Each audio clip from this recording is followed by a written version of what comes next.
was it was Indira Gandhi's period when war broke out between India and Pakistan on the issue of Bangladesh. I have stated already that Pakistan comprised of two parts. One part is northwestern frontiers, Punjab, Sindh, Balochistan. These all are located at the northwestern part of India. And remaining part of Pakistan was at east side of India, today what we call Bangladesh. So there, Mujibur Rahman, who was the leader of Bengali people in East Pakistan, they felt that funds of the East Pakistan are expensed on the development of the Western Pakistan. There is a stepmotherly treatment on East Pakistan by West Pakistan. So their elections have come. In the elections, Mujibur Rahman, Mujibur Rahman, he was the leader of Bengalis people in the East Pakistan, have won majority.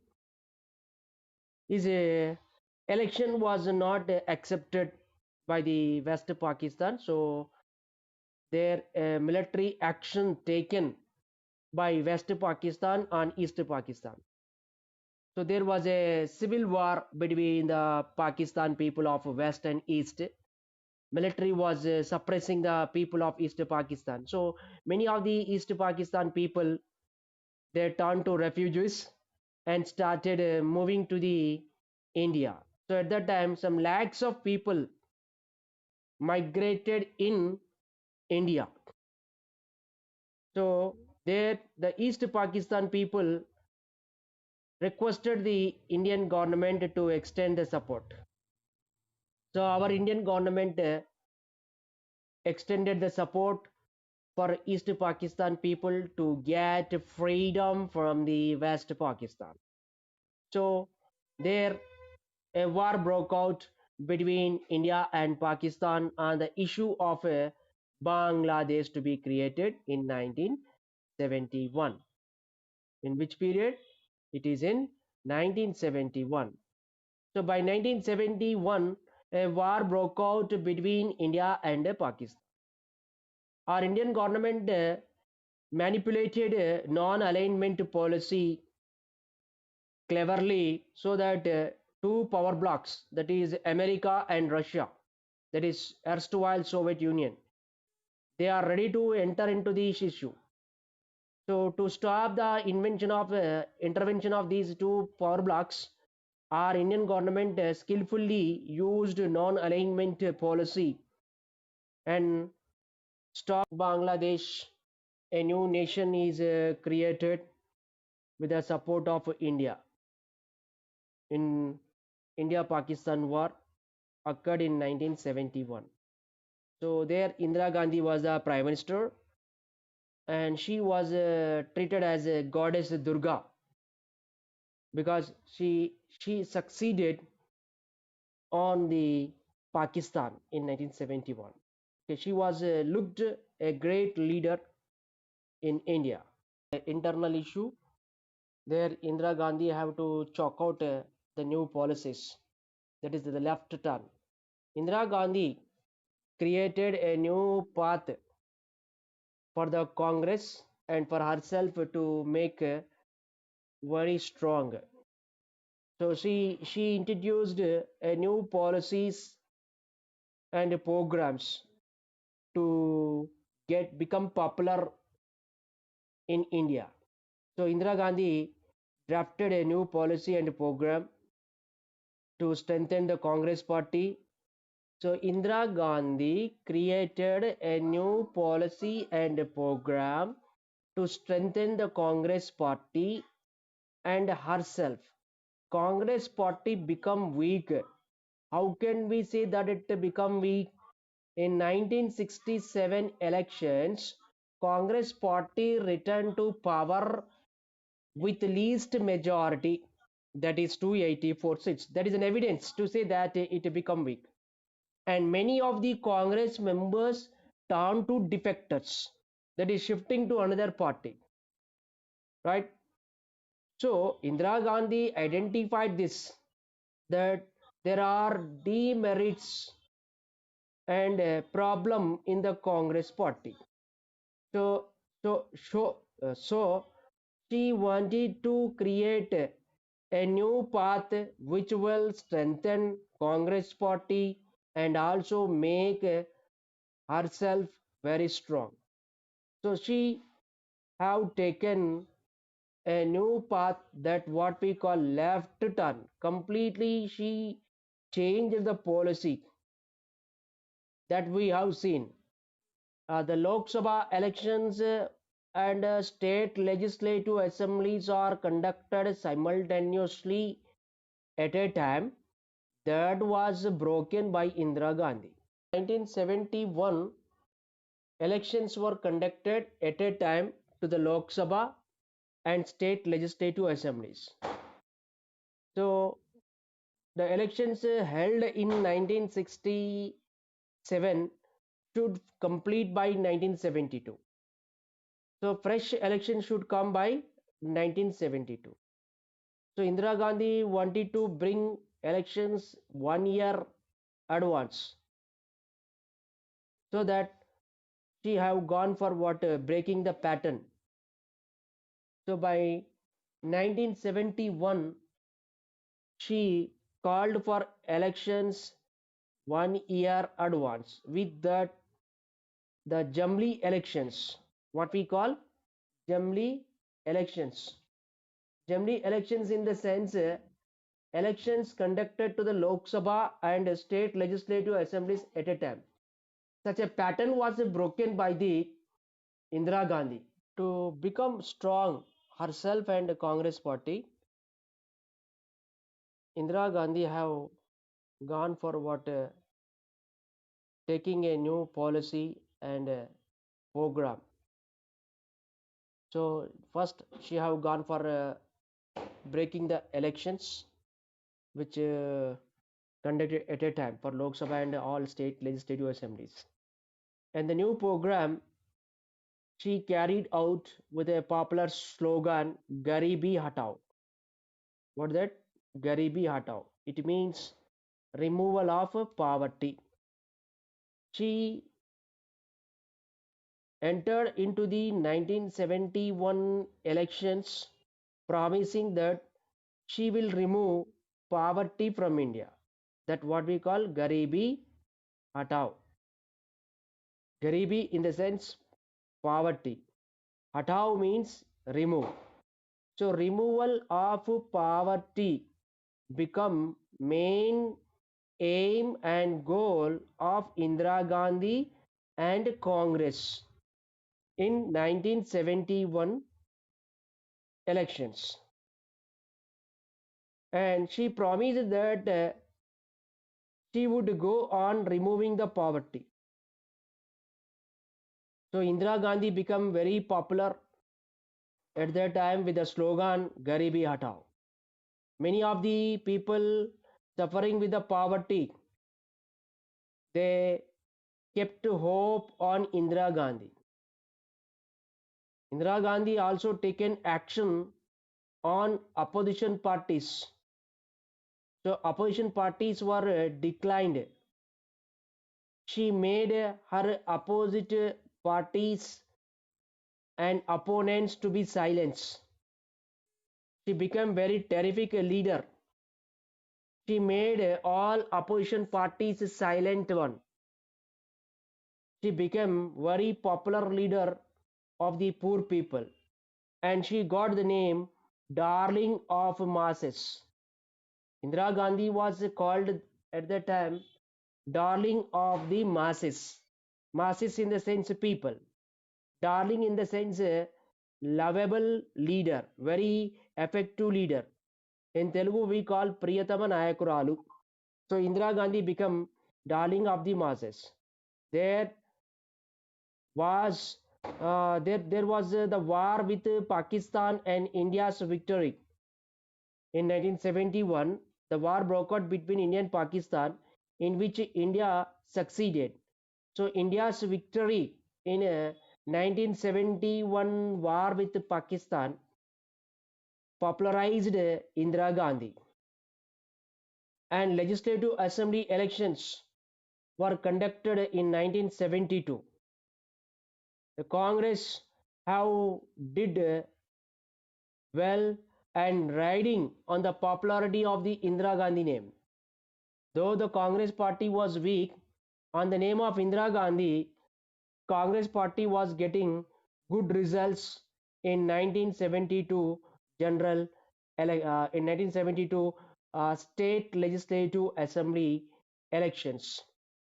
So here she got control on Congress party and also on the parliament, and she passed several important legislations which will strengthen Indira Gandhi and Congress party.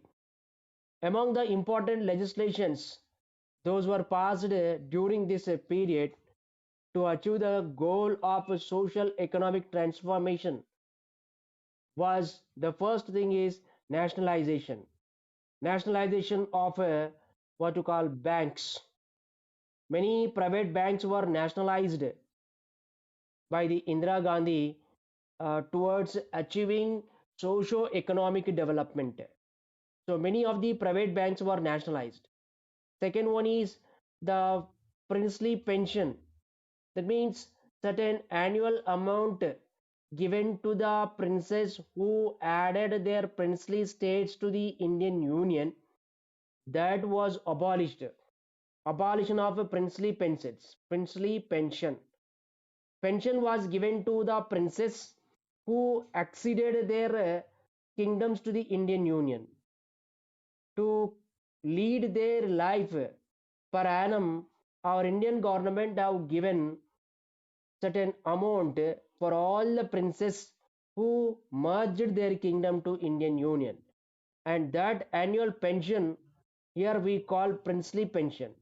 తెలుగులో అయితే రాజభరణాలు అంటాం. So Indira Gandhi have gone for what removing this princely pension in order to create a balanced society, to remove the poverty. She wanted that politically, economically, and socially they should be all equal one. So she passed some legislations that what you call nationalizing the private banks, and towards socio-economic development she have gone for what removing the princely pensions given to the princes.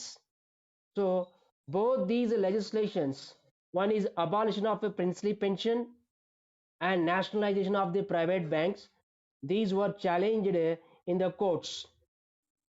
And here Indira Gandhi considered that court is becoming a problem in the way of socio-economic development. She treated that court appeared as if it was coming in the way of political goals. The Congress party have some political goals towards socio-economic development, and in socio-economic development there Indira Gandhi passed several legislations. So those legislations were not according to the constitution, so that court interfered. Supreme Court interfered in that one. Indira Gandhi claimed that court becoming a problem in the way of political goals. How the political goals could be achieved if the court interferes too much. That is the point she raised. So the judiciary, that is the court, it stated that other ideas regarding the policies and programs towards socio-economic development. Court guided to the government that there are many other ways, many other ideas for achieving socio-economic development. Okay, in which there should not be violation of the constitution. Whereas Indira Gandhi wanted to amend the constitution many times towards political goals. So the Supreme Court felt fear that the constitution is being amended many times rapidly on the name of achieving socio-economic development. Socio-economic development can be achieved without amending the constitution by following other ideas. Whereas Indira Gandhi wanted to amend the constitution for achieving the socio-economic development. So if several times the constitution is amended, constitution may lose its identity. Indira Gandhi, to achieve socio-economic development, she have gone for amending the constitution many times. Okay, while amending the constitution, she violated many of the basic principles of the constitution. So Supreme Court, which is given power to protect the constitution, that is judicial review, is the right of the Supreme Court. Okay, in our India, judicial system is a separate one, independent one from the legislature and executive. When legislature and executive implements laws which are not according to the constitution, and the laws which are giving trouble to the basic structure of the constitution will be rejected by the Supreme Court. So there are certain principles in the constitution which are becoming problem to the Indira Gandhi. So Indira Gandhi wanted to change certain principles in order to achieve socio-economic change in our India. So on the name of socio-economic change, she started amending the constitution very rapidly. So court felt fear that if constitution is amended rapidly on the name of socio-economic change, it may create unbalance. There will be destruction to the relations existed between different institutions. That may be election commission, it may be Supreme Court, that is judicial system, between the legislative and executive. There the relations would be damaged, or it may turn to unbalanced one. So in 1973, there the Supreme Court have come with a landmark judgment that whatever the amendments are made to the constitution, that should not disturb basic structure of the constitution. In 1973, Supreme Court have given a landmark judgment, and that what we call Keshavananda Bharati case, already we discussed, right? So what the Supreme Court have stated? Basic structure of the constitution, okay, that should not be disturbed. Whatever the government have the power to amend the constitution, it should not disturb the basic structure of the constitution. Events beyond her control put Indira Gandhi into a spot and made it difficult. Now Indira Gandhi was in trouble because she cannot make amendment to the constitution, because whatever the amendments she is going to make, those are becoming trouble for the basic structure of the constitution. So the Supreme Court given landmark judgment, what we call Keshavananda Bharati case, it stated that whatever the amendments made by government, it should not damage basic structure of the constitution. Now Indira Gandhi entered into the trouble because she cannot make any amendment those amendments are going to disturb the basic structure, right? So Indira Gandhi lost her control and she entered into a difficult situation. She cannot fulfill the promises she given to the people before 1971 elections. So Indira Gandhi, she was very popular, now turned to unpopular. She has stated that Garibi Hatao in 1971, right? She failed to remove the poverty. So in order to get success on her words, she have gone for what? Removing the poor. Instead of Garibi Hatao, she have gone for what to call Garib Hatao. Garib, Garibi. Difference is there. Garib in the sense poor. Garibi in the sense poverty. What was her goal? Removal of poverty. What she has done? Removing the poor people. So she started removing the what? Poor people. To make her position very worst, one more important incident occurred in the international what you call situation. That is in 1973, a war broke out between Arab and Israel. So there, Israel and Arab they fought. At that time, oil imported to India, its price reached to the sky. So the Arab-Israel war increased the what price of the oil. Our Indian government started importing oil for high price due to the Arab-Israel war.